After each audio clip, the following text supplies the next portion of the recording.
A few weeks ago at the Atlassian Team 22 event, and they revealed Atlas, and it is the renaming of the Team Central that we've had for a while, that has been in development. And in this video I want to go over my thoughts on this product since it's brand new, and also give you some thoughts in general on how you can use this one and who is it actually for. So let's jump right into it and see what we can.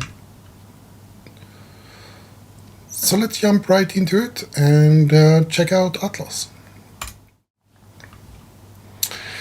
So the first thing about Atlas is that it's not super easy to actually find. So in order for you to find it, you actually have to use the switch menu, and it is a separate product. It's completely separated from Jira, which is something we will talk about later, what I think about that. And once you enter it, you will actually jump right into an update screen. So you will have project updates, goal updates, and you will have questions that have come in. And Atlas is made up of four sections or products. So you have your projects, and that will list the projects that you are working with. You have goals and what they are. You have teams, and you have a help directory. So let's start by jumping right into the projects part. So projects will give you an overview of the different projects that you have, and you need to create them manually. There's no connection to Jira in any way. So in order to create a project, you can just click on create, and you will set a name for it, and you will choose an icon, and that's about it. And once you have created a project, you will have an About tab with fixed labels. What are we doing, why are we doing, and what will success look like. So you cannot change this, at least now. And then you have the updates, which is basically the core feature of Atlas. And the updates will allow you then to change the status, and you will also change end date. And these will be, you can choose to have it by day, by month, or by quarter, depending how granular you want to define your end date.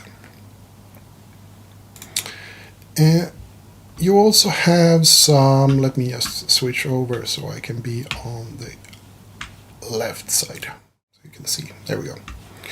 You will also have on the left side, you can set a project owner. You can see who is working on this, and you can add both teams, and you can add users.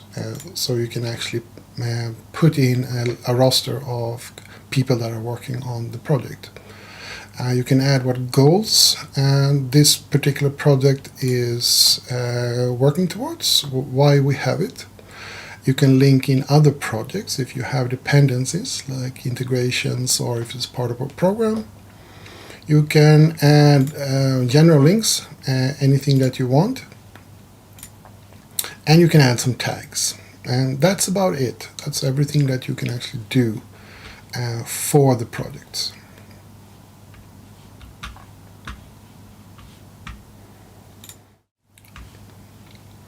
Now if we move over to goals, you will find that this is pretty much the same. You will still have, I didn't say that on the project page, I can do that very quickly to show you.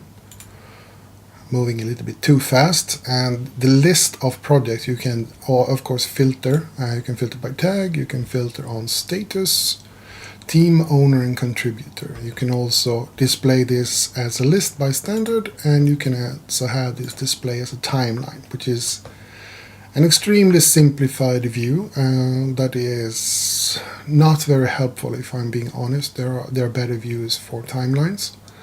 And you also notice that they are, by default, they have a toned out, so they don't have a fixed date per se. It's part of the design, and it's very agile in that it doesn't really have an end date. And if you look at the keynote, they actually show this as becoming more and more clear the closer you get to the end. So you start with a very generic definition, maybe what quarter or what year, and then you will, as time progresses, you will come down to a month, and later on you will come down to a date. For me, this view is, sure, it's an overview, but it doesn't really do much more than what we already have in advanced roadmaps, for example. Now then, let's move over to goals. And goals, as you can see, it's the same design. You have the same filtering options, and you have a list of goals and their status. And they also have an about section, which only have a description at this time, and you have a list of what projects is tied to this goal. And you also can write updates, and they look exactly the same. You can actually set status, but goals don't have end date for some reason. I'm assuming that means that they can have an end then. Do we have any? Yeah, you can complete them, but you can't set the dates for it. You can also you can set an owner for a goal, which is good. You can set parent and sub goals, and if I'm not mistaken, this isn't working at the moment but when this works, you can actually make a hierarchy for it. And you can also attach teams and tags, just like you could for projects. And for teams, it's actually I don't know how to describe it. It's weird because I don't really see the point of creating teams. And this view looks very strange. But you can create teams, and when you create them, they end up here on your teams. And the team view itself doesn't really do much. You have some activity to it. You can see who's there. You can see what type it is, and you can also add people to it. But that's about it. It doesn't really have much function beyond that. And if you click on a user, if you go to me, for example, you will see the same thing that you had before, what you've been working on. And you also will have this section, projects and goals, and that will actually show you what you're working on and what their statuses are. And you can also see the different areas that you are working on, the different places. And you can see who you're working with, the different teams and collaborators. The help directory is still being done, of course. And so you have questions where you can ask questions, and this works kind of like a very diet version of a support desk where you can ask a question that you can actually communicate with. So not really sure how this is supposed to work, if it's just for the team or if it's general for everyone. And you can also create help links, which are basically just a content block with a link in. Because if you add a link, you will see that you can add two types. You can have a request or you can have a knowledge articles. And you have to fill in the link. So it doesn't exist in Atlas at all, but you have to link it somewhere. And you have to have a title and a description. So it's basically just a content block with a link in it. A very fancy link.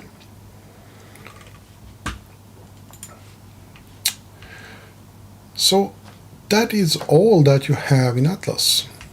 And my thoughts on it is that Atlas seems to be more of an MVP and one that is very difficult to understand what it is supposed to do. And what I mean by that is it doesn't really have a lot of function, and everything is manual work at this point.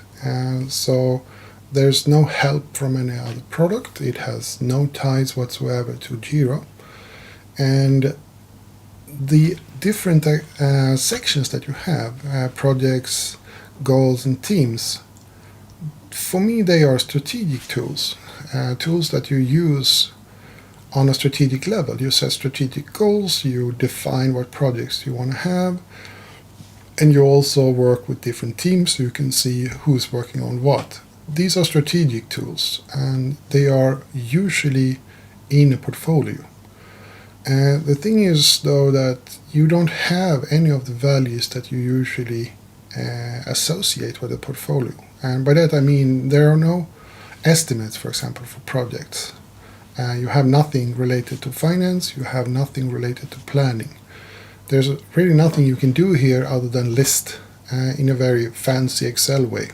So it's very difficult to understand who will use this and for what purpose.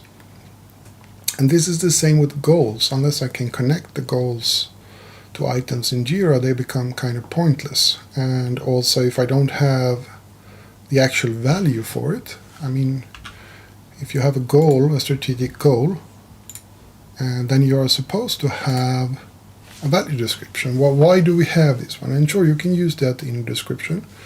And you can also have the hierarchy so you can see who's contributing to it. But in this case, you can only connect it to full projects. And we know that in a project you usually have multiple goals, and you have, every time you want to create value for a product or a service, you want to say what goals is this tied to and how am I increasing the value. And there's nothing like that here. I don't know if that's going to come later on, but for now, goals here is more what I would expect to have more in Confluence than in this tool. And when it comes to teams, the thing that is missing throughout Atlassian Product Suite is resource management. That is what I would like to see. I would like to see not only what teams am I connected to, but also how much of my time am I assigning to this team. Because one of the things that you use a portfolio for, and when you try to spin up new projects, is to see what is the situation like for my people. Are they available?